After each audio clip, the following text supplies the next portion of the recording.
All right, everybody, if you could find a seat, we're going to get started in here in just a minute. Thank you.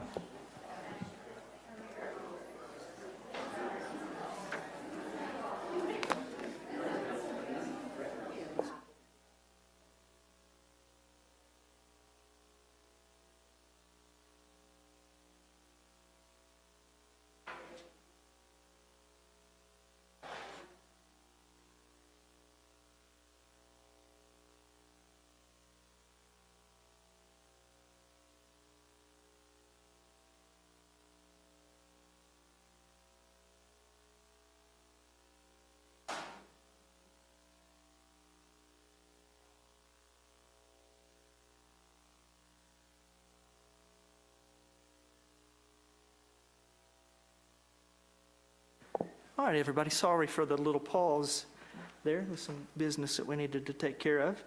Welcome to our March City Council meeting. It's time to call the meeting to order.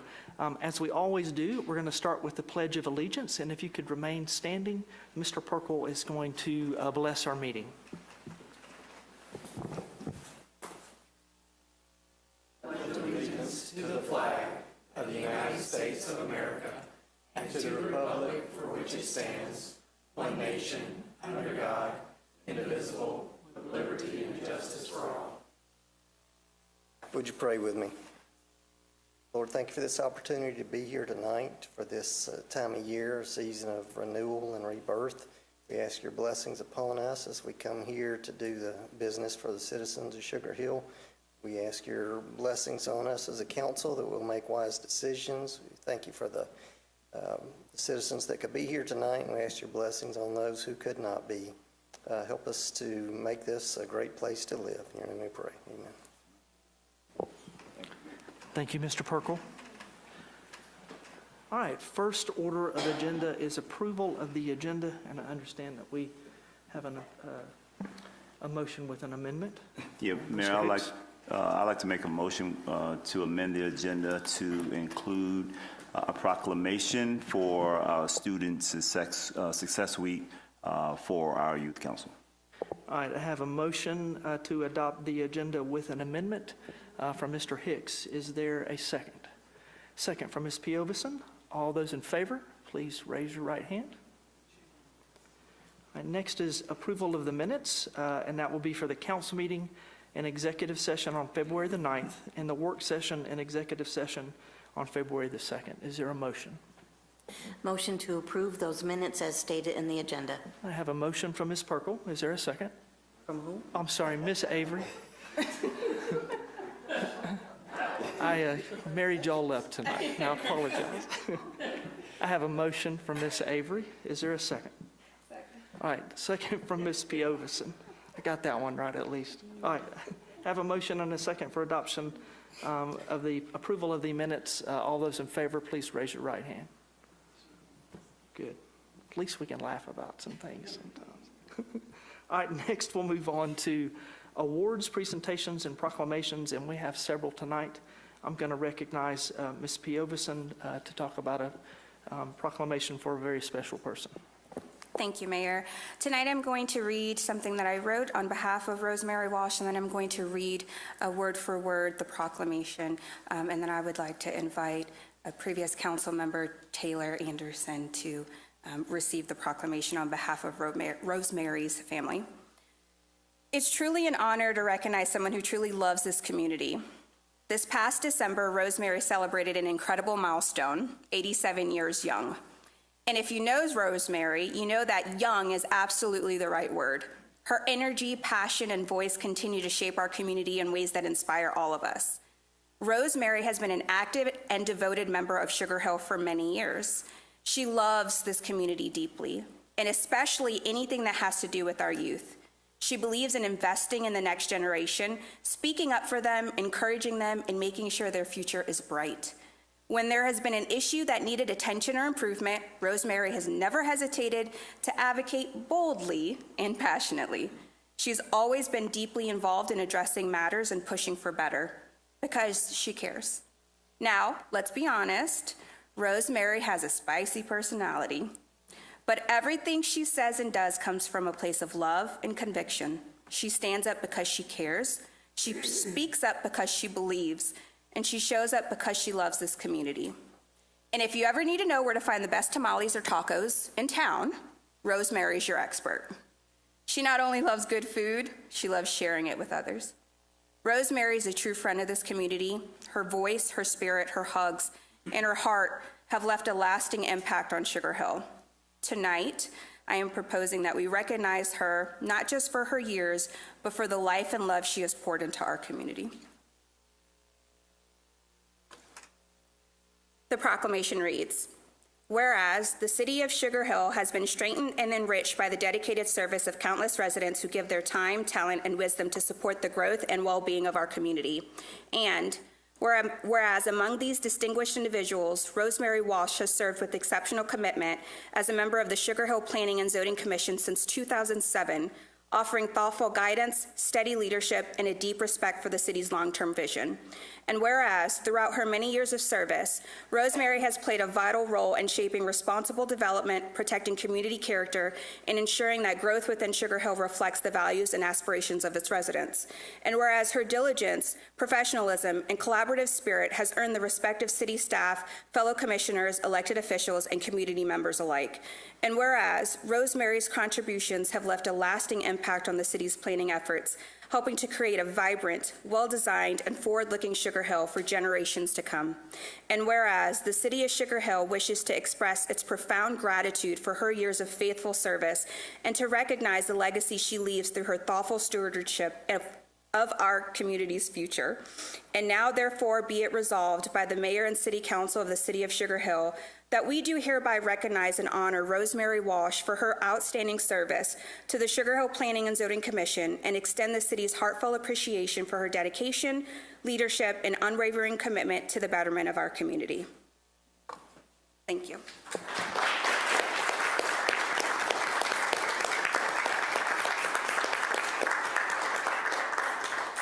Thank you, Ms. Piovesan. And Rosie was not able to be here tonight. She is now in an assisted living facility in Forsyth County, but we wanted to take an opportunity to recognize her, and we're going to try to find a way to get this recording to her. And so I wanted to say some words as well and give others the opportunity to say some good things about Rosie. I think Ms. Piovesan said it well. I one time made the mistake of calling Rosie opinionated, and she acted offended by it, but with other people she bragged about it, and so I actually think that she saw that as a badge of honor. Rosie is an amazing woman. I can't fathom the dedication that it takes to serve that many years on a commission that is very technical and very difficult, and that I quite honestly find boring. But Rosie did it, and she did it with a love for that community that I don't find matched with many other people. Rosie has, unfortunately, over the last couple years or so, had some major health challenges, and the community has rallied around her the last couple years to help. I was involved with a Sugar Hill Church workday at her home a year or so ago, and she got to the point to where she really just needed help with almost anything. And so while we would never, our preference would not be that she would be at an assisted living facility, it's probably the best place for her, and I think that she would acknowledge that. And so I just wanted to say to Rosie that I love you, and I'm thankful for you and your friendship that we've had for over a decade, and you are opinionated in a good way, and please don't be offended by that. Is there anybody else? Yes, Mr. Perkle. Thank you, Mayor. I'd just like to say I've known Rosemary for over 20 years during her service on the planning board, but in addition to that, we shared a love of the outdoors, and we would exchange plants and things for the yard, and I've done, work in her yard, and I just hope that where she is now, they've got a great garden she can enjoy. Thank you, Mr. Perkle. Anybody else got something they'd like to say about Rosie? Mr. Hicks? Thanks, Mayor. I would say probably right before my first term, I did not have the privilege of knowing Rosie, but once I qualified to come on council, she immediately found a way to contact me and express her support, but not just express her support, she actually went through it with action. She got on the phone, she called people, she got her neighbors to put in yard signs. She was a true advocate for me and was probably a voice of opinions and saying things that I probably wasn't bold enough to say. And that was Rosie, if all of you, all of you that actually knew her. I go on to love her for the person that she was because, again, she was very genuine in what she did, and she was genuine in her words. But most importantly, it was never a time that she wouldn't call me and she would actually ask how my son was doing by name. But one thing that she would always get on me about is that she would be like, Alvin, I had you, asked you to call me, but she would ask me to call her on Facebook. So she would send me a Facebook message and say, hey, Alvin, give me a call. And I would never see it. But again, we would crack up and have a lot of jokes and laughs with that. But Ms. Rosie is an amazing person. She loved her community, and her community loved her. And that's the reason why Sugar Hill is a great place that it is because, as the mayor mentioned, the church and the community members and all of that rally around her when she was in need. But she is very deserving of this proclamation. So, Sam, thank you for doing this, and definitely thank you guys for loving on her. Love you, Ms. Rosie. All right, thank you, Mr. Hicks. Anybody else want to say anything? Yes, Mr. Hartley had a unique relationship. Thank you, Mayor. I don't normally speak much in these meetings, as you all are aware, but I started coming to Sugar Hill in 2004, and Rosie started coming and got involved in the city not long thereafter. And so Rosie and I have had a relationship since then. And the relationship, part of the relationship that Rosemary and I had is when my husband and I would travel, we don't send postcards to a lot of people, but on every trip I would always send Rosie a postcard because she always wanted to know where we were going and what was going on. And she would always let me know when she got them and looked forward to those. And so it's been a special time knowing Rosie and being at the Planning Commission with her over the last 20 plus years. So she's definitely a special person.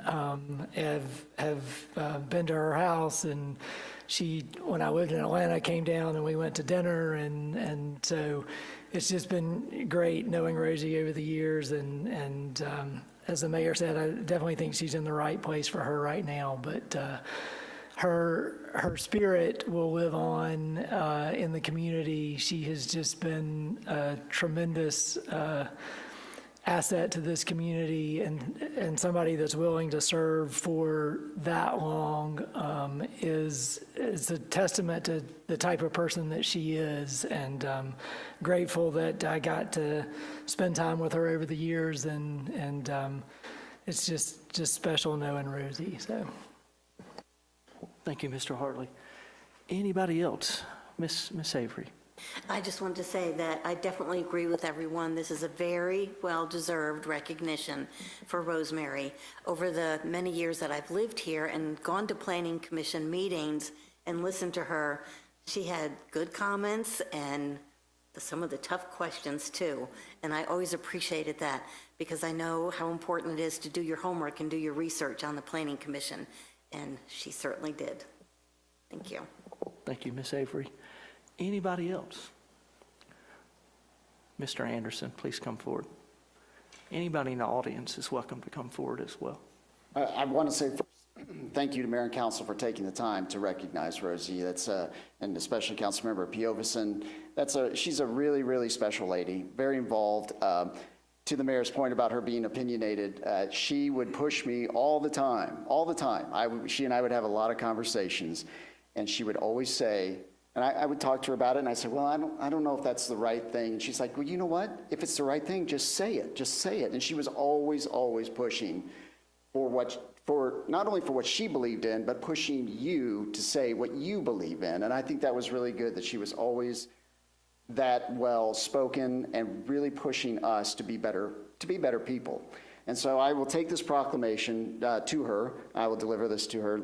My wife Liz and I will hand deliver this to Rosie. So hopefully this week we'll get to get in there and see her. I will share your comments with her. Hopefully we will be able to get this recording to her. I'm sure she still has her iPad, so she can probably watch it once it's posted, but I'll certainly let her know and share the kind comments that you all have said. And she is certainly a special lady, and she is 87 years young, and I would refer to her as the elder stateswoman of Sugar Hill. She would be very upset with me for calling her that, because she is so young at heart, and I know that it really is something that she misses serving on the Planning Commission tremendously. She wanted to fight for what she believed in and what she thought was in the best interest always of the citizens. It was never about her. She is a Texan at heart, but a Sugar Hillian by any other measure. And so we do love her. We do appreciate her in so many ways for her service, but also for her passion for our city. So thank you again. I'll be sure to get this to her. Thank you. Thank you, Mr. Anderson. Thank you for delivering it, and I'm sure that we'll go visit her often as well. Anybody else? All right. Appreciate everybody's comments, and thank you for taking a moment to honor Rosie for her service. All right, we have a couple more. We have several more proclamations, and the next one is my responsibility, and that is for a National Day of Prayer in Sugar Hill. Many of you are probably familiar with this congressionally recognized Day of Prayer. Always happens on a certain Thursday in May. This year it'll be May the 7th. We have a lot of great churches in our community, Sugar Hill Church, Gwinnett Church, Church on the Hill, Buford Church of Christ, Gwinnett Church, and many, many other smaller churches that are very, very active in serving in our community. And I had several pastors approach me this year with a desire to do a National Day of Prayer ceremony here in the community. We're working out the details on that, the location, but want to encourage y'all just to keep your eyes and ears open for an announcement about that on May the 7th, and would hope if you have an interest in that, that you would come. Part of the process is doing a proclamation, and we have one here before us that I'm going to read very quickly.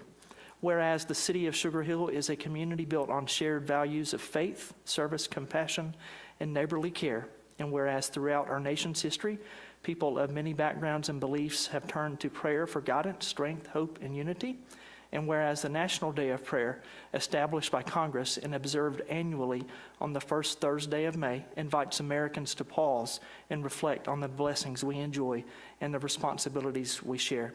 And whereas the city of Sugar Hill recognizes the importance of fostering a spirit of unity and goodwill among all residents, encouraging moments of reflection that strengthen the bonds of community.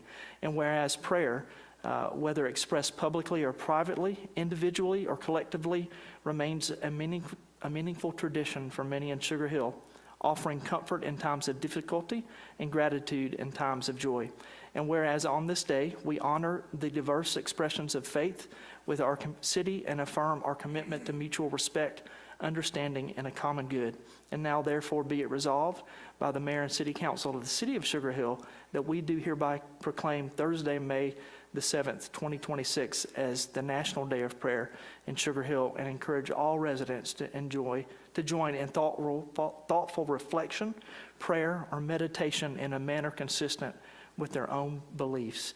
And I want to just point that out. This is not non-denominational. This is cross-denominational, and so it encourages people of different faith backgrounds to come together and to pray or meditate in whatever manner they choose. And so, I appreciate everybody listening to that, and thank you everybody for supporting it.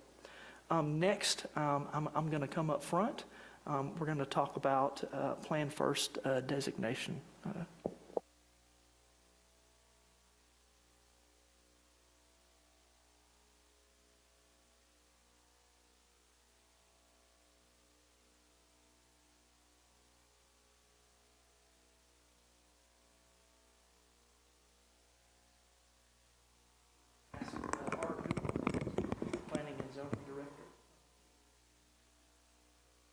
give him this, and we're going to talk about it.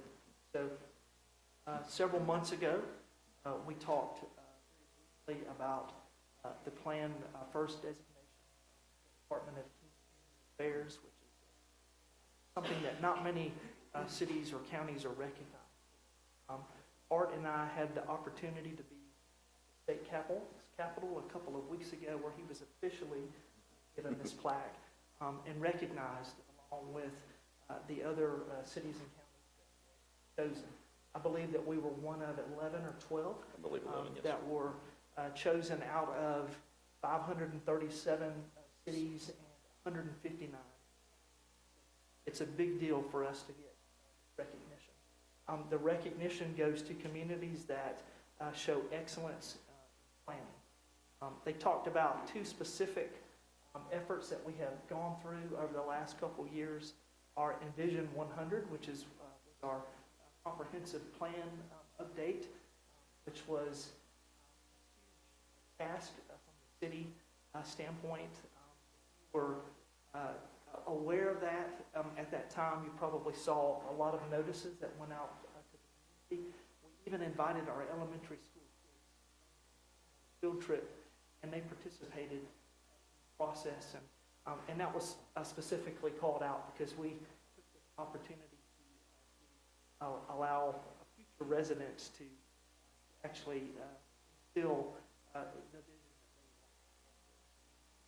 they want. We were also recognized for the planning that has took place for the pedestrian bridge under construction right here in our downtown, as well as some other planning that we did. And that process started with a former planning and zoning director, Kaipo Awana, who is now the city manager for Loganville, or Grayson. Sorry to get that wrong. And of course, it continued with Art when he came to our city. So I just wanted to take an opportunity to put an outstanding job that Art say some words and recognize it. Certainly. Thank you, Mayor.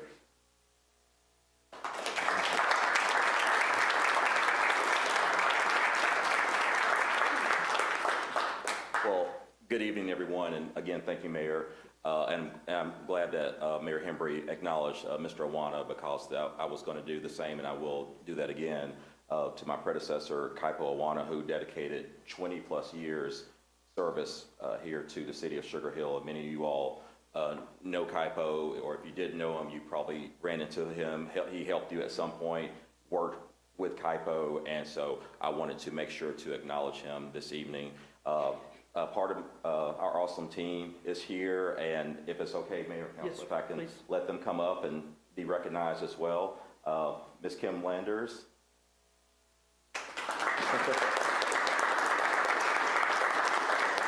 Ms. Nicole Klein. Mr. Logan Witter.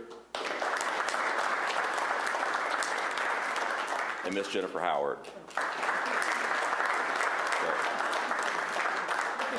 And also giving reverence to Mr. Radford and Mr. Basesh, and to the mayor and council for all their continued support. As a new person here in the role, their help has been invaluable.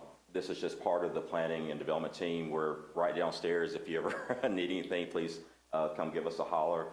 Just very briefly, we all work together, as a team. We deal with all the land development that happens here in Sugar Hill. So if there's ever a question, a concern, or anything, please feel free to reach out to us. We're more than happy to assist. So just very briefly on Plan First, we also reached out to many members of different departments here throughout the city. So thank you to all the departments for your help. We know we called and emailed and a lot. So we do appreciate that. The application is a very robust application. I think it's 26 pages, I think. So, and it's very thorough in the ask. And so the lift was a lot, and this was on top of the everyday duties that the team has.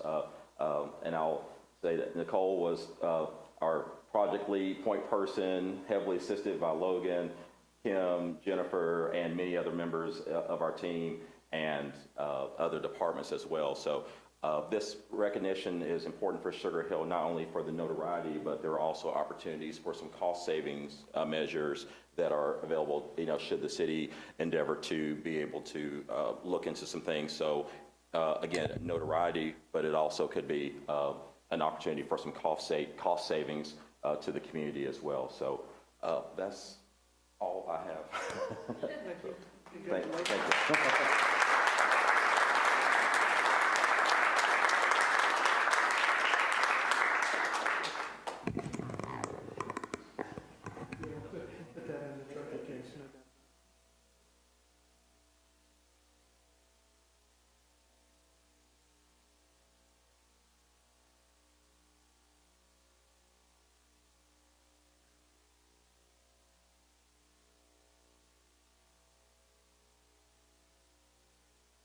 All right, I feel like I'm getting some exercise tonight. All right, next up, and this was amended, added to the agenda, I'm going to recognize Mr. Hicks for something related to our youth council. Thank you, Mayor. As you know, our youth council is a group of bright, shining kids within our Lanier North Gwinnett schools. They do such an amazing job of looking for opportunities of how they can support the community, but also how they can grow in their knowledge.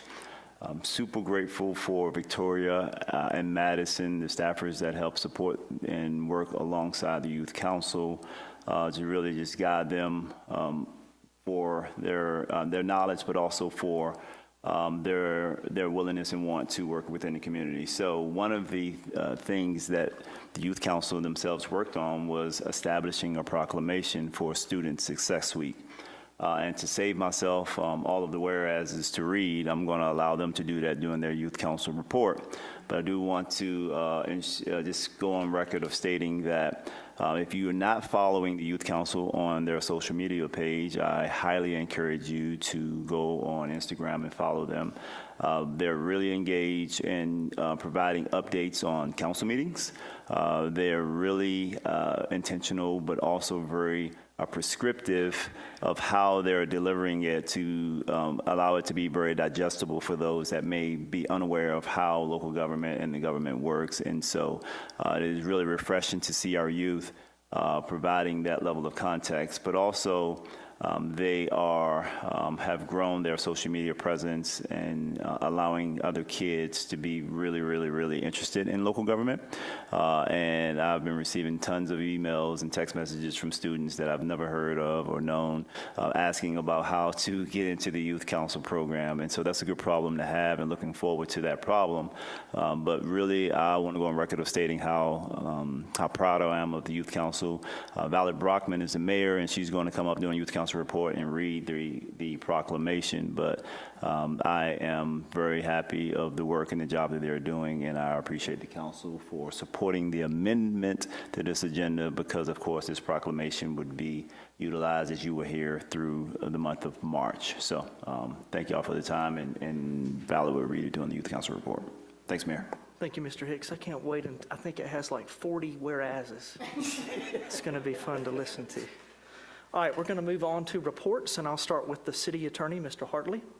Thank you, Mayor. I have no report. All right, thank you. Next, we'll move on to city council, and I'm going to start with Ms. Avery first.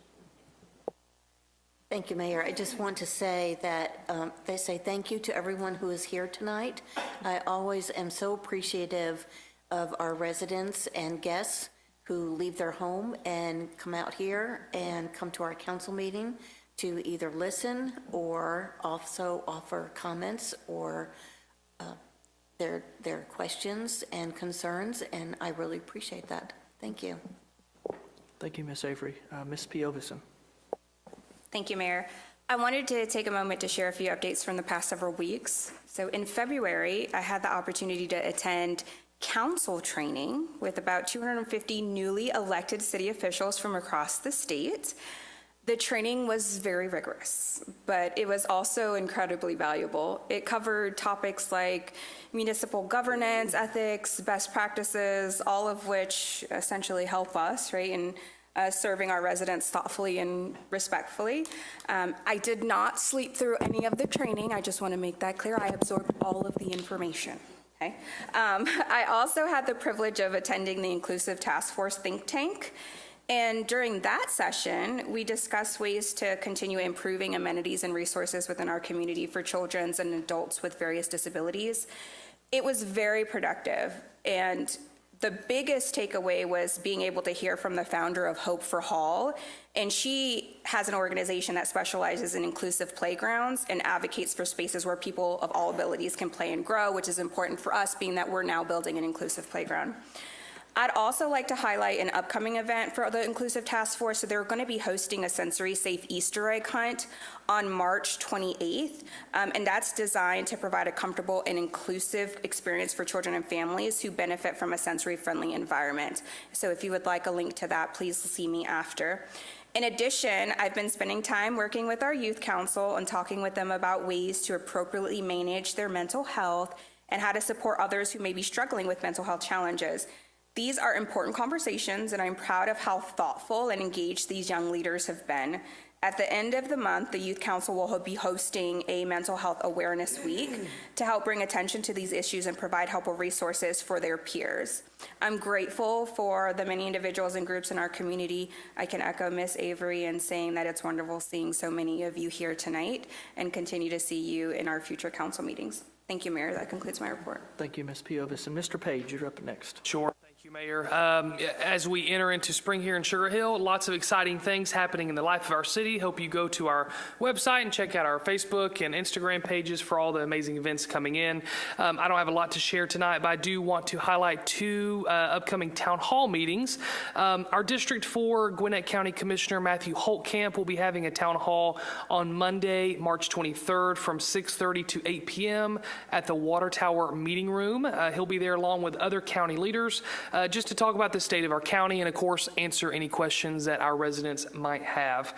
And then also this upcoming Saturday, March 14th at 9 a.m., Matt Reeves and Sue Hong, two of our state representatives that both serve various parts of Sugar Hill, they will be at Hammerhead's Restaurant right down the street in Swanee for a quick town hall meeting as well to talk about insurance affordability, property tax relief, and then, of course, offering constituent services. So if you find any of those two meetings valuable, feel free. Hope you go out, or if you just want to simply listen about the updates going on in and around our county and our state, they will be sharing lots of great information. But with that, Mayor, that's all I have. Thank you, Mr. Page. Mr. Hicks.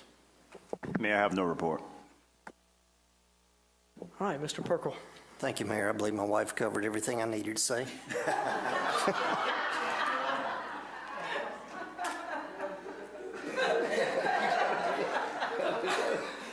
Mr. Perkle makes a great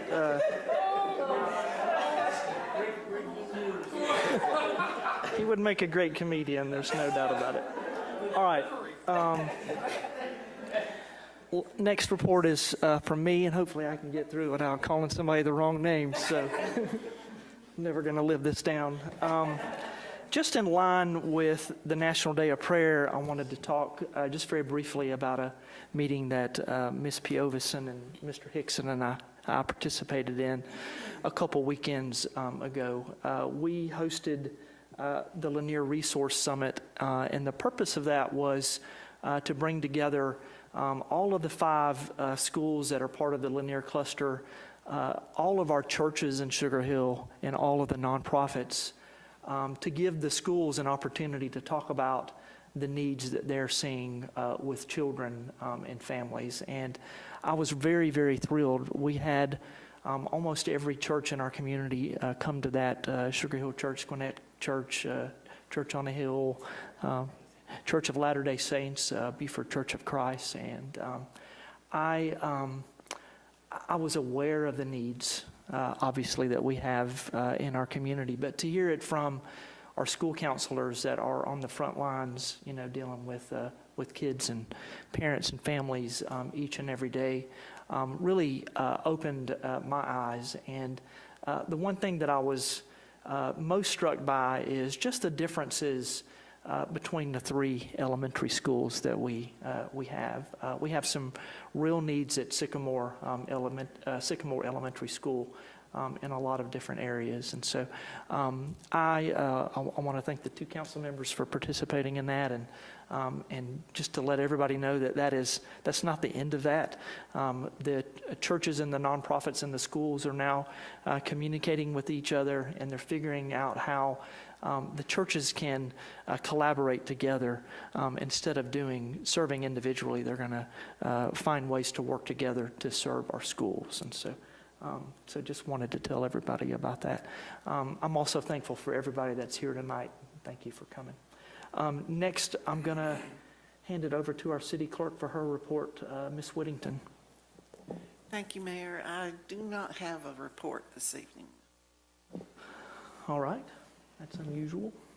We will move on to she's a lady of few words tonight. We're going to move on to our city manager's report, and I'll recognize Mr. Radford for that. Thank you, Mayor. I hope you picked up the month in review in the back. It has a lot of information about what's going on in your city and how your facilities are being used, and how you can engage in any activity you want to that for your family with our parks and obviously our golf course and our downtown and the like. But what I'd like to do is start off with Assistant City Manager Troy Basesh to give us an update on some activity at the E-Center as well as on the golf course. And then I'll call on Avery next after that. So I'm going to pull a Jane Whittington and say that I'm going to need some backup for my report. But while I'm getting our Parks and Recreation Director to come up to the podium, I did want to update you. I have been working with the Beaufort Post Office and Beaufort about some of the actions the council took last month about a couple of streets in Sugar Hill that we're changing the traffic control related to. So that is in the works, but it's not imminent. So we'll get information out to the residents prior to any significant changes. All right, Mr. McQuaid, come on up. Good evening, everyone. Great to see you this month. Congratulations to our planning department and everybody who worked really hard. I know that's a huge success. Congratulations to you all. Recreation's doing well. The weather's getting better. Unfortunately, we're going to have a little cold spell coming up, but looks like spring's in our future. With that being said, we got several things going on our golf course. Had a great month of February, and so far the month of March is starting off fabulous as well. If we can just get past some of this rain that we've had, the course will be in excellent shape for more play. But all in all, the course is busy every single day that we have good weather, and we don't look for that to change anytime soon. The ice rink is down. It just needs to be removed. They have about another week and a half of that removal to do, and then we'll have our nice green open going on, and a lot of splash pad work that needs to be done before our new season starts in that part of it.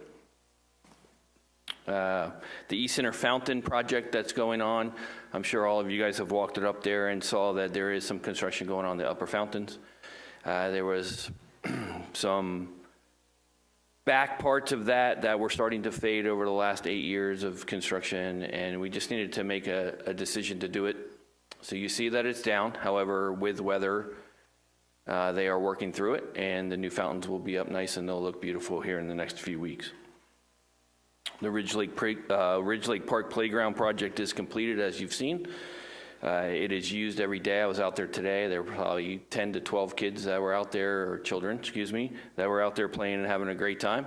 The park was packed tonight, as it is every night, I believe, with good weather. We do plan on having a ribbon cutting.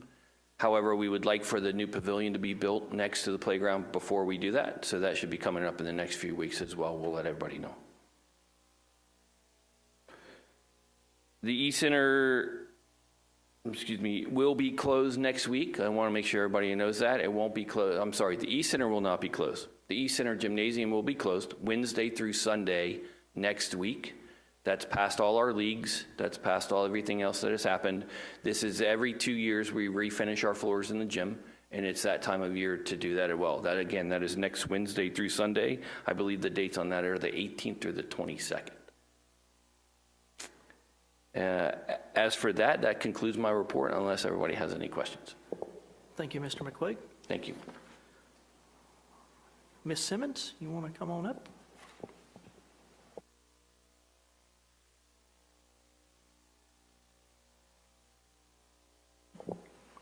Welcome. Hello. So this past weekend, we had the Broad Street Film Festival. It was very well attended. Our marketing team has posted some photos from the award ceremony on social media if you'd like to go and check those out. This upcoming Saturday, we have 2 different events going on in downtown. One is the Broad Street Jazz Band will be opening for Joe Gransden's Sinatra Saturday, 7 p.m. in the Eagle Theater. And then the All Nashville Roadshow rental will be happening in the Landing that same evening. So both of those things will be going on simultaneously. Plan accordingly, please. The following Sunday, we have the Sweet and Sour 5K in the morning. So parking will be used downtown for that run on the Greenway. Artios Academies then moves into the theater the week of 3/15. So they'll be in 3/15 through 3/21. For one of their performances. The 21st is a busy day because they will have a performance, and then they will also have, we will also have a 5K in downtown as well as Paint and Sip in the Museum and Art Gallery. Then on the stage, Children's Theater moves in with Junie B. Jones. They will be in for that following week. During that week, we will have the city's birthday on the 24th. Happy 87th. We will have a gathering in the upper lobby of the Eagle Theater on the 24th. We are still working out the finer details, but that will be all announced on social media. At that time, we do anticipate announcing both the Eagle and Bowl concert lineups. So hopefully we will have all of that squared away for you guys. We're very excited about these upcoming seasons. So we are Lanier, and the Lanier Education Foundation Fun Run will be taking place on March 28th. And I will not steal their thunder, but the Youth Council will be having an event in the Eagle Theater on April 3rd. After that, the first full week of April is the Spring Break Bash. Any questions? Thank you, Ms. Simmons. Mr. Basesh, you ready? Would you like a report? It's up to you. Okay, I'm going to pass. All right, thank you. But I did refer everyone to the construction update that is on our website. More information about that on a regular basis, and also in the manager's report. Okay, great. And Mayor, I'm going to ask Cindy to come up to give us an update on an issue that several of y'all have asked about, which is our property tax collection process and where we stand on that. So, Cindy, the floor is yours. Good evening, Mayor and Council. Yes, we've been asked where we are and how are things going as far as property tax collections. As you all know, we billed for our 5th year in September of last year. Those bills were due November, and we've been doing the collection letters since that time. Last summer, we started talking with Appalachian Mountain Services, which we've brought to you multiple times. A contract was signed, and they are about to begin the collection process more so than just simple letters. We send letters multiple times a year after due dates to let people know to go ahead and get paid, but we have not filed FIFAs at this point. We have, the first 2-3 years were mass confusion with people trying to figure out the difference between city and county taxes, and was this a new tax, and there was a lot of learning curve there. So at the end of March, we do interest again on the 25th. That's the date everybody gets charged interest for outstanding balances. we will send letters again on the 26th, and we will update Appalachian Mountain Services on the 26th. So any outstanding amounts due for 2 years or more will be given over to Appalachian Mountain Services, and they will begin the process of collection and the process of filing the liens and the tax sale. That is a very, very involved process. The first letter will be sent out on city letterhead from them, but on city letterhead. The city staff will continue to receive payments, take calls, be the center, the hub of any collection that goes on. Our staff will take care of that. But with the 20-day letters and the 10-day letters and those kind of things, Appalachian Mountain Services does all of the research behind the scenes. Bankruptcies, outstanding other loans, other issues, title ownership, those kind of things. So they're doing all the research and issuing the letters. The owner, not the residents, but the owners absorb the cost of any collection. So as the process goes along, additional fees are charged, and we charge those to that parcel. If they owe for multiple years, there will be FIPAs filed for each year. So a parcel owner could have multiple charges on their parcel for each FIPA, okay? Bottom line, we are looking at a tax sale in September, early September, for properties approved for tax sale. Just to give you an idea of where we stand, we currently have, I say currently, this was as of last week, have about $640,000 outstanding for property tax, penalties, stormwater, everything. That is for the past 5 years. For the same period, 5 years, we billed $32,131,254. So our collection rate is very, very good. We've got an outstanding of just under 2%. So it's time to notch it up a little bit and push our residents a little bit harder that need to be pay their taxes. So I've got more details if you'd like them, but I just wanted to let you know where we stand right now. Thank you, Ms. Pugh. Thank you. Mr. Radford? And just to wrap it up, as our finance director pointed out, that a tax sale is a last resort. The effort is to collect all those that are past due, but to do so without having to go to a tax sale. When Andy was up here, he didn't mention the change in time to daylight savings time, which now means the golf course will be open on Mondays, and we expect that to continue to help with the number of rounds that will be played out there. And he talked about the gym floor that is going to be addressed. We do it every 2 years, but we have over 25,000 members of the E-Center. So it's a well-used facility, and we need to keep it in making it look brand new and spanking good. So, and I'm also pleased with, as we continue to grow responsibly, we continue to add meters to our gas system, the lowest gas system priced in the state. We now have 12,753 meters.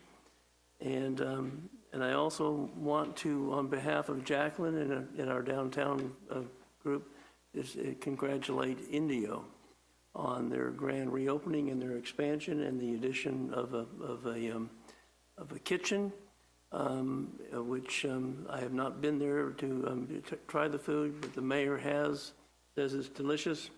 And they also have a stage in the front part of it, and more seating, so it's a wonderful addition to our downtown campus. With that, Mr. Mayor, that concludes my report. Thank you, Mr. Radford. Next, I'll call up the Youth Council for their report.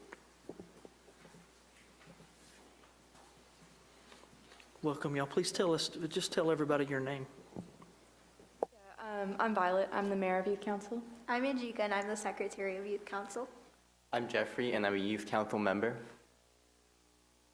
Awesome. So I just wanted to briefly go over our actual report before our long proclamation. So I'll try to go through it quickly.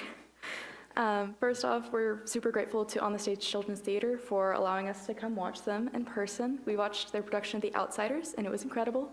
We had so much fun filming content about it, and we can't wait to help promote their future productions, so hopefully they get a little bit more attendance to witness all of the incredible stuff that they're doing there. We're so happy that we're becoming a little bit more involved with our community partners.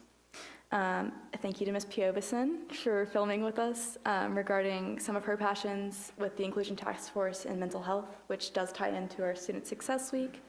And our proclamation, which I wanted to start with a huge thank you to our advisors, Alvin Hicks, Victoria, and Madison, in addition to city staff that we have been emailing a lot. Thank you for answering my emails. And I'm super proud of all the work that our council members have been putting in behind the scenes. We've been meeting at Starbucks every Wednesday to work on this for 2 hours at a time, in addition to everything that's been going on at home. This was actually initially Anjika's idea, our secretary, so I would love for her to give us the context and kind of explain it for us. Okay, so a problem that we've kind of been noticing in our schools and in the youth among us is chronic absenteeism has been going up, and we've just overall been seeing a lack of motivation to, come to school, do well. So we were thinking, well, we need to solve this problem of needing the motivation to keep going and to keep becoming successful. And so we want to host a week to recognize student success, and not just academics, but in various areas. So we have Monday, which recognizes academics. So we have a study social at the Bowl. And then we have Tuesday, which recognizes mental health and its importance. And so we'll be handing out goodie bags, mental health related, at the E-Center. Wednesday, we're going to have a community cleanup around downtown, and that shows the change makers and the advocates in our community. And then Thursday, we're going to highlight our student entrepreneurs, because believe it or not, we actually have a lot in Sugar Hill, and we're going to spotlight them on social media. Friday, we're going to highlight fine arts by having a talent show at the Eagle Theater. Sugar Hill's Got Talent. I heard Mayor Hembree's going to be there. And then Saturday, we have Athletes Day, which recognizes all the athletes in our community. So yeah, the proclamation reads, whereas the City of Sugar Hill Mayor, City Council, and Youth Council recognize the importance of celebrating and supporting students and wish to acknowledge their various achievements, from academics to fine arts, to empower the youth and encourage them to engage in opportunities designed to display their talents and initiatives. And whereas the City of Sugar Hill Mayor, City Council, and Youth Council further recognize that motivating and empowering students increases student perseverance, enhances creativity and critical thinking, cultivates resilience, and encourages students to set goals. And whereas the City of Sugar Hill Mayor, City Council, and Youth Council recognize that the youth of Sugar Hill are the future leaders, innovators, and problem solvers that will bring life to the city as well as ensure its success in the future. And whereas the City of Sugar Hill's committees and councils are open to the public, and thus it's integral that our citizens, specifically our youth, get involved through programs like the Sugar Hill Youth Council, which inform those involved on the inner workings of their own city. And whereas city officials and council members play a role in the community themselves, recognizing the important role of teachers, mentors, parents, and the community in uplifting students. Daily, various adults in the community play an integral role in shaping the success of students by consistently uplifting students through guidance, encouragement, and acts of service. Whereas city officials have various jobs within the council and the city, they recognize that students contribute to the community's success in multiple ways. They drive various activities, including entrepreneurship, community service, fine arts, academics, and athletics, all of which consume considerable amounts of time outside of their regular schoolwork. And whereas empowering the youth of Sugar Hill and ensuring their voices are represented is crucial to building a more inclusive, supportive, and future-focused community. And whereas, in order to publicly declare its commitment to empowering the youth and to express its concern for the well-being of all of its residents, the City of Sugar Hill Mayor and City Council has determined to adopt this resolution. Now therefore be it resolved as follows. Section 1. The City of Sugar Hill Mayor, City Council, and Sugar Hill Youth Council proclaim the last week of March as Student Success Week. Section 2. Monday would be designated to celebrate students' excellence in academics, honoring their commitment to their learning and education, as well as promoting academic achievement. Section 3. Tuesday would be designated for student mental health, recognizing that mental health also plays a huge role in the success that students achieve. Section 4. Wednesday would be designated to empower students to take ownership of the community through active participation in citywide initiatives that build teamwork, civic engagement, pride, awareness, and public service hours. Events for this day will emulate initiatives like park cleanups, Sugar Hill downtown beautification, and recycling and sustainability events. Section 5. Thursday would be designated to recognize student advocates and business owners, acknowledging those who are entrepreneurs and those who advocate for important causes. Section 6, Friday would be designated to celebrate the fine arts and showcase the creative, musical, and artistic achievements of the Sugar Hill students. Section 7, Saturday would be designated for all student athletes within the city of Sugar Hill, showcasing the countless hours that these students put into the sports they participate in. And finally, Section 8, Sunday would be designated as a support system day, highlighting those who support students in their endeavors, such as parents, teachers, mentors, and community members. That is all. Thank you, Mayor and Council.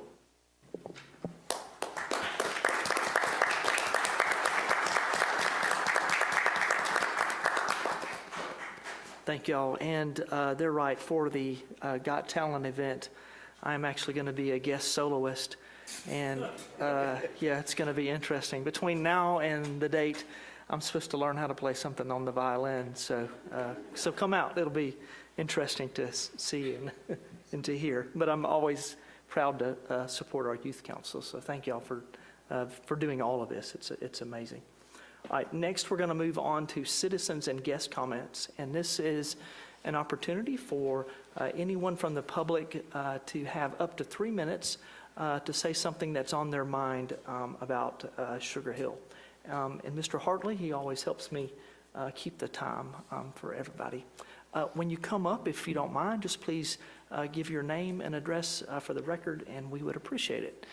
Is there anybody that wishes to take advantage of that time? Yes, ma'am. Come right up to the microphone. And just give us your name and address for the record. Okay. Can I plug this in? Yes, ma'am. I've got some photos, and the photos that you're going to see are going to be, the first ones are going to be the after photos. Got it. And just remember, everybody has 3 minutes, and but that does not count against your 3 minutes, but I just wanted to remind everybody well, about that. I told them that I didn't know that I could speed read and punch through this too.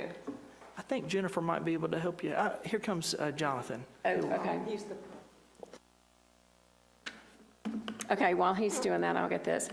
Good evening, Mayor and council members. My name is Danita Crockett, and I live in Lanier Park Townhome Community next to 1180 Buford Highway. Can y'all hear me okay?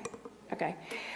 During the first weekend of December, a natural wooded buffer that protected our neighborhood for decades was intentionally clear-cut after the new property owners had been clearly instructed by the city not to touch the required 50-foot buffer between their property and our homes. According to the city officials, the owners were told multiple times by Logan in planning and development that they could not encroach on the buffer. Despite those instructions, the entire barrier was removed. I'll just punch here. When city instructions are ignored this openly, it raises an important question for residents, whether the protections the city has put in place for the neighborhoods are truly being enforced. When another group decides to do the same, the owners will be able to tell them, go ahead, you will not be fined. What once provided privacy and protection for our neighborhood is now completely stripped. For more than 3 months, residents have had to look directly to this exposed property, and the natural barrier that once existed will never be restored. We understand the owners have agreed to plant a double row of evergreen trees in roughly a 50 by 200 foot L-shaped buffer, but as of today, nothing has been planted. For this restoration to work, 2 things are essential. An irrigation system so the trees survive, because if you don't have an irrigation system, the trees are not going to survive. And then if any trees survive within the next 3 years, I'm asking that they be replaced with the same height tree immediately. Because if, and then another thing they're doing is the buffer starts at 50 feet. We're not asking for the buffer to be placed at the fence because I want to go into the 50 feet because we're looking at this massive piece. Look at the picture right there. There are also practical questions. Let's see, the owners have not been fined. So, and for knowingly violating the buffer requirements. We went out there on a weekend, on a Saturday and Sunday, and the whole property was being clear cut. And I emailed Caleb that weekend, and he went over there that Monday, the first weekend of December, and he shut that down. And it's been shut down for 3 months, and we've been looking at this. So it's got to be cleaned up. And there's also practical questions that remain unanswered. The property has very limited space for parking, and we understand asphalt is not allowed, so where will they park? The traffic is already a challenge for residents. We could barely turn north getting out of our neighborhood. What will this traffic do to our neighborhood? There's a website for this construction of a mosque, and it states that they have services that meet 5 times a day. 7 days a week. They start before 7 a.m. and they end after 9 p.m. A church is, 2 or 3 times a week, but this is going to be an all day, in and out, and it's what's it going to do to our neighborhood and Buford Highway? We have also been told that there's a small house, and I saw it today because I pulled up into the property, and all the trees have been clear cut from it, and that property they are going to use for a worship, and I'm almost finished. And so I don't know when their long-term is. If it's a 5-year project, 10-year project, but it's been very difficult for the residents of Lanier Park to look out our windows and see this that we're looking at. And just let me get to this. I respectfully ask the council to investigate this situation, and now you're seeing the wooded area, okay? And ensure that the property protections intended for neighbors like ours are upheld. This property is 3 acres. Isn't zoning a minimum of 5 acres for a place of worship? We ask that the property be cleaned up immediately and the buffer planted with irrigation immediately and be planted 50 feet inside the fence, not up against the fence. Additionally, why are these owners not being fined? They have shown that they cannot be trusted. So, thank you for your time. Yes, ma'am. Thank you for your presentation. All right, is there anybody else that wishes to take advantage of this time? Ma'am, no applause. Yes. Thank you, sir. If you could just give your name and address for the record, and thank you. So you have up to 3 minutes. I live in the Harbor Clause subdivision. I'd like to say a word of thanks to the Marshal's office. I was recently on vacation for 2 months, and I was pleasantly surprised by their dedication. And the time they spent, to come by my property definitely elevated my peace of mind, during my vacation. I'd like to acknowledge that. Thank you very much. Thank you, sir, for that acknowledgement. Is there anybody else that would wish to take? Yes, sir. Please come forward. And thank you for being here. Good evening, Mayor and Council. My name is Terrell Joseph. I'm the owner of Action Spot Arena here in Sugar Hill. I'm located at 225 Peachtree Industrial Boulevard. Action Spot Arena is an interactive entertainment venue where people come to participate in activities like axe throwing, splatter paint, spin art, and rage rooms. Our goal has been always to create a safe, welcoming place where families, friends, and groups can gather and enjoy unique experiences together. Each activity in our venue is structured and supervised by trained staff, so guests can have fun while also maintaining safety. I'm here tonight to respectfully ask that the council consider reviewing the city's alcohol ordinance so that activity-based entertainment venues like ours may offer limited beer and wine service as a small hospitality component of the experience. Many cities across Georgia have already adapted their ordinance to allow venues such as axe throwing facilities, bowling entertainment centers, and other interactive recreation businesses to offer beer and wine service. In those cases, alcohol is not the primary focus of the business, but simply enhances group experiences such as birthdays, corporate outings, and team building events. I also want to highlight that the state of Georgia has already approved us under its alcohol licensing framework, and in addition, our sister location, Axmaster in Brazelton, currently operates with a beer and wine consumption license issued by the town of Brazelton.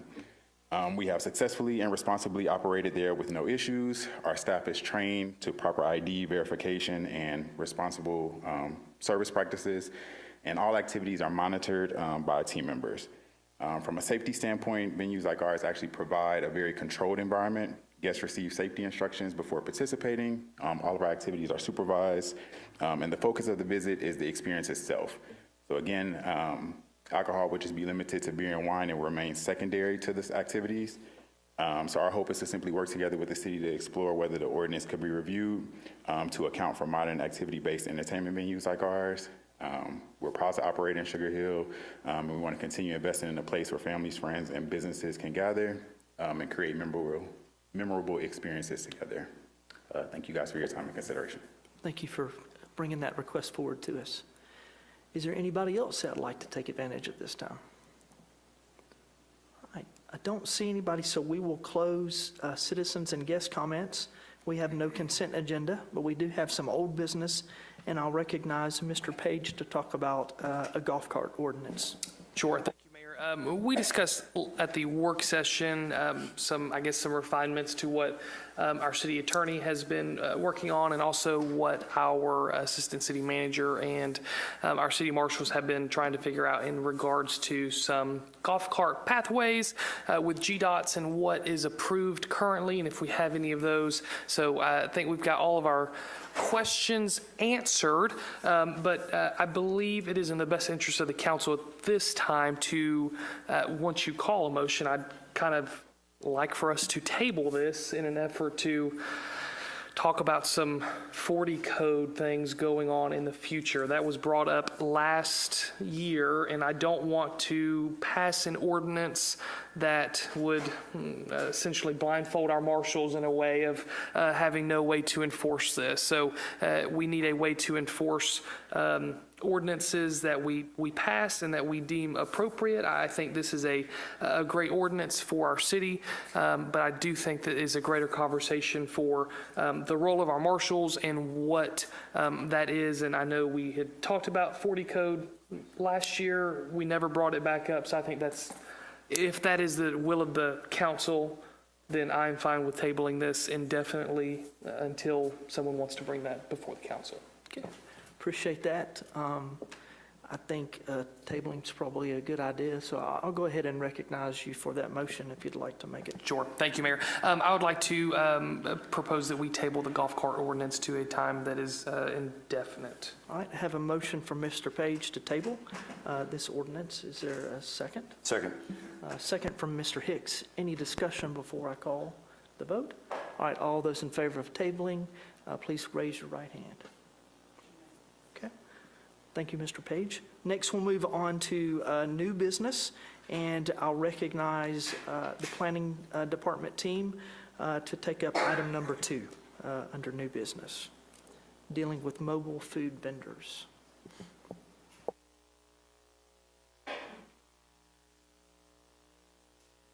Thank you, Mayor. This is a request for a municipal code ordinance amendment number 26003 regarding food trucks and mobile vendors. Just briefly from last week's work session, the purpose of bringing this to council is to provide clearer guidance for staff and operators. We have had some interest from food truck operators who are interested in operating here in Sugar Hill, and we wanted to have some clear direction on licensing, inspection language, and hours. And we've also collaborated with Mr. Hartley to help develop the language. Just briefly, some other cities that were reviewed that had similar food truck ordinances in our general vicinity. As you can see, Alpharetta, Suwanee, Roswell, Lawrenceville, and some of the considerations that staff had while developing the ordinance, or the ordinance update. And just briefly, this establishes hours of operations, specifies maximum number of trucks, and then gives information and requirements for insurance and an annual fee. From the work session last week, Mayor and Council, there were a couple questions that Council had, and we tried to address those. So these are updates based from those comments and suggestions from last week's work session. One is that the operating hours would apply to properties within the central business district. There were, to our understanding, some food truck operators who have later hours, and so that is restricted, operating hours only apply to those within the central business district, modified and to clarify the business license requirements, modified to clarify the health department requirements, wherever the home base of the operator is from that county health department, which is an arm of the State Department of Public Health. They will just provide a copy of that certification along with a copy of the business license, again, from whatever county or jurisdiction that they're based to us. We discussed fees. We have are presenting a suggestion of $100, just a flat $100 annual fee, as opposed to a fee each operating day or what have you, and that city-sponsored events would be exempt from the regulations here in this ordinance. So I think we have covered everything. Mr. Hartley, Ms. Whittington have been of great help to us. So with that, Mayor and Council, the staff does recommend approval. We'll be happy to answer any questions, and Ms. Howard is here as well too for any questions that I may call on either her, or Mr. Hartley, or Ms. Whittington. Thank you, Mr. Newell, and thank you, Ms. Whittington. I think you have answered all the questions, at least from my understanding, but I'll open it up to City Council to see if there are any questions. Ms. Piovison? Thank you, Mayor. I just want to make sure that as we're reading through the ordinance itself, that we are not limiting anyone from being able to actually conduct business within our city limits. I think that there's more room for opportunity to make sure that this ordinance is tight and clear and concise on what is required. And so I would actually like to make a motion tonight, Mayor, whenever you are ready. All right, let's make sure we give everybody the opportunity to ask questions that might have questions. Anybody else have questions or comment? All right, I'll recognize oh yes, Mr. Page, sorry. I guess before we get to the motion, can I ask Councilwoman Piovison what she might be proposing in a motion once we get to that point for discussion? Thank you, Mr. Page. Ms. Piovison, she took that training seriously. Ms. Piovison. I was paying attention. I think my motion would be to postpone the ordinance amendment to May, giving 2 months' worth of time to really review the verbiage. There are secondary documents that I think council still needs to take a look at. For example, form of application mentioned in section 18-241 that I would just want to make sure that everything is clear and concise on. If it's earlier, great. If not, I think May is more than enough time before we get to our prime event season. All right, thank you, Ms. Piovison. Any other questions or comments? Mr. Page? Correct me if I'm wrong, this does not pertain to our events in any way, shape, or form. The events are completely separate, goes through the Avery bucket, Avery team bucket. They do whatever they do, whatever has nothing to do. Is that, I'm getting head shake, so. That's correct, yes, sir. Okay. Correct, but these are the food trucks that will be in attendance at those events, correct? No, what? They're still going through you. There. Okay. All right, any other questions or comments? Yes, I would like to say, Mayor, thank Ms. you. Avery, yes, ma'am. I think this would be a good idea to table it because there are some of the paragraphs that I just don't think are that clear. And I agree that before enacting an ordinance, we look very carefully at some of the wording. And I'm a little concerned about code enforcement. Food trucks operate mostly nights and weekends, and we don't have code enforcement working. And there is an item in here that talks about appropriate health officers, and I don't know who's considered an appropriate health officer since we don't have one in the city. So I just think we need to look a little bit more carefully, have some more discussion about it, and before passing an ordinance, make sure that we're all on board with it and all clear with everything for the best ordinance for these operators of the food trucks. Thank you. Thank you, Ms. Avery. Mr. Page? Yeah, I think to Councilwoman Avery's point, and I think I made this point in the work session, what is the enforcement mechanism? Is it our marshals? Because our code enforcement, if it is our marshals, can our marshals enforce this as of right now without a Title 40 in place? They can enforce.